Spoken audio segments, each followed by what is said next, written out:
When you love someone, you will pray for them. Paul says, I remember you constantly in my prayers. Why do you think you had to tell him in the morning, now get up, Paul, you got to pray? You think when Chrissy was away from God, you think you had to tell me to pray for my daughter? Come on.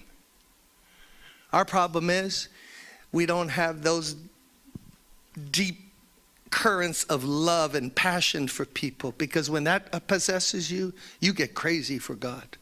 You get crazy for them. You pray, you'll agonize, you'll travail. Because love makes you do crazy things. So Paul says, for of course I think about you always, because when Jesus Christ comes, what is my crown? What is my glory? What is my joy? Is it not you? Did you know, pastors, those of you who are leaders, when Christ comes, you don't have anything else to show God but people. I have a beautiful building that was built in 1917, 4,100 seats when it was built. We restored it to the way it looked like in 1943. It really is, God blessed us. It's a beautiful building, and it's a beautiful place to meet downtown. All the subways and buses come there because half our people don't have cars. And that's very important in New York. How are you going to get to the subway? How are you going to get to the place? Especially at night, things go down. So,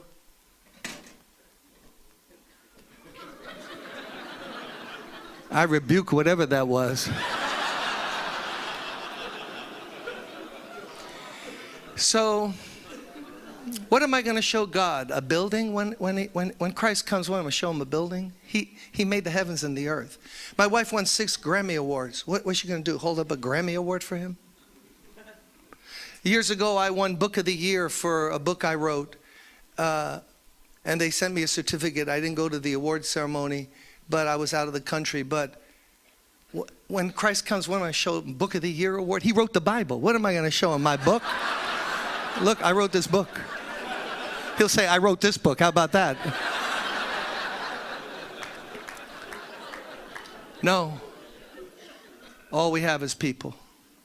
Paul, who wrote the New Testament, said, you are my crown.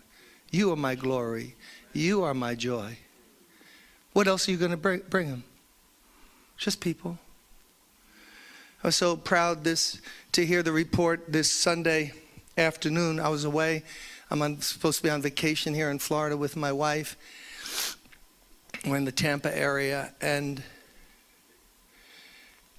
a girl who was demon-possessed and brought into our church many years ago, she gave her testimony for the first time publicly, and this girl's 4'10", and she was on drugs. They said they're going to bring her to the prayer meeting, pray for her. This is a long time ago. I said, yeah, bring the girl, we'll pray for her. So we're in the beginning of the prayer meeting, do praise and worship for a while. I said, there's a couple here, siblings, a brother and a sister. They got some girl here that wants to be prayed for. Her name is Diana. So everybody, we're going to pray for her. And she walks up, 4'10", right? And when she got about 10 feet away, the Holy Spirit began to warn me something was going to go down. Something was going to happen. My heart started to beat, palpitating. I got very alert spiritually, mentally, emotionally, every way.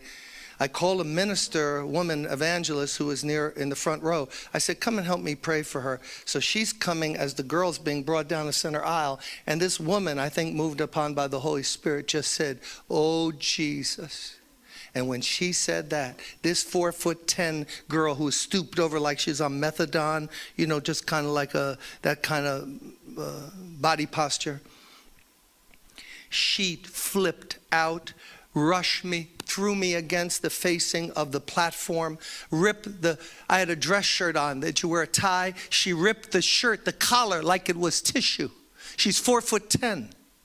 Like tissue, the thing came off.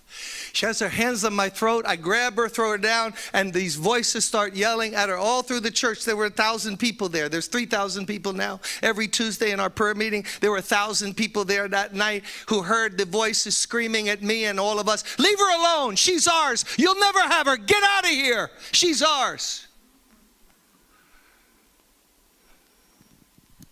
I threw it down on the ground. Her eyes are rolling. She spits in my face.